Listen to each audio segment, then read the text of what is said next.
Wende kwa Tifa. Tifa wamesema hivi.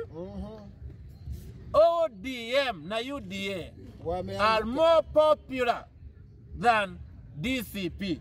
Mimi yo maneno, hiyo siwezi argue nayo. You can be popular in killing, popular in abducting, popular in bad governance, popular in corruption, popular in hooliganism, popular in goonism. You can be popular in anything. The question should have been to Tifa, which is the best party serving the Kenyan interest? Hiyo ndio ingekuwa swali.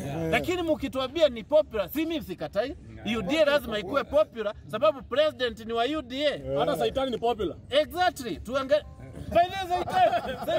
Satan ni popular hata kuliko Yesu.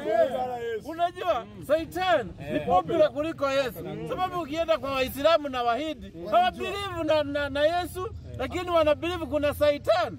So Satan na Mungu wanapelekana. Mtu anajua kuna Mungu, anajua kuna Satan. So kwa popularity wako 50-50. Ukijua ODM unajua mazuri. Ni nani anafanya mazuri kuliko ule mwingine? So ODM na UDA kwa goonism, kwa kila kitu, serikali baya, we blame it on you. And that is why you are popular. Sababu ule mtu hapendi DCP, haijui na hataki kuijua, si ndio? Na si ni one term. Hata ODM ikuwe popular, si bado ni one term.